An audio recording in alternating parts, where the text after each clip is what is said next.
Waouh, quelle souffrance, quel match compliqué pour Lens. Même si ça s'est terminé en toute fin de match par une victoire, on peut dire sur le déroulement de la partie que c'est plus qu'inespéré. Surtout à l'issue d'une première période absolument horrible où les nordistes jouaient avec la trouille au ventre, sachant qu'un match nul les qualifiait pour l'Europa League. Ils voulaient pas se découvrir, ils laissaient Wai vraiment, pour le coup, encore plus esselé que lors des derniers matchs. Et voilà, et c'était très compliqué. Et même si, mis à part une superbe frappe de Rakitic repoussée par Samba, les Sévillans n'ont pas été non plus extraordinairement dangereux.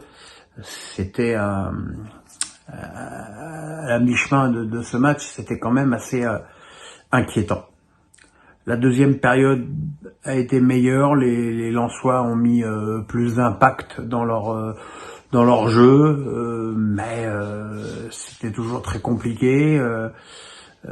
Séville a touché la barre, et puis voilà, comme il se passait quand même pas grand-chose dans ce match, l'arbitre est venu nous animer la fin de rencontre en accordant tout d'abord un penalty au Lensois pour une faute sur Medina qui, pour moi, me semble inexistante puisque Medina se tape le pied dans la pelouse. Alors effectivement, derrière, il y a un contact, mais est-ce que le contact entraîne le fait que Medina se plante le pied dans la pelouse ou est-ce que c'est l'inverse? Moi, j'ai plutôt tendance à penser que c'est l'inverse. Toujours est-il que Frankowski, comme d'habitude, a transformé le penalty avec autorité. Derrière, Séville a égalisé également sur un penalty pour une faute de Medina qui existe certes, mais qui a été tellement amplifiée par le joueur de Séville que voilà quoi. Et puis le penalty de Ramos a retiré parce que Samba avait bougé sur sa ligne. Ok, c'est le règlement, mais je trouve ce règlement très con. Et le deuxième a été transformé avec un mauvais geste de Ramos sur Samba en plus derrière.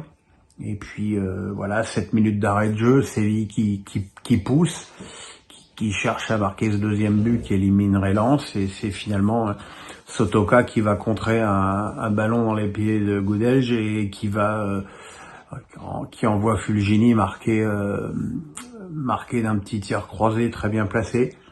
Voilà, c'est une victoire pour Lens, ça fait 8 points sur l'ensemble de ces matchs de poule, c'est quand même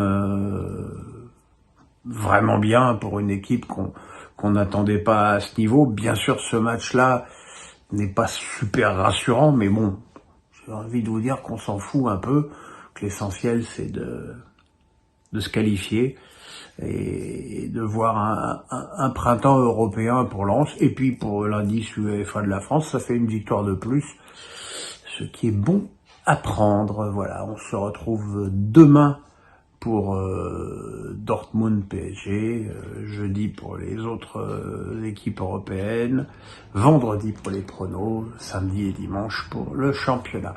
Voilà, on ne se quitte plus les amis. Bye bye, le pouce, on s'abonne. Bonne nuit.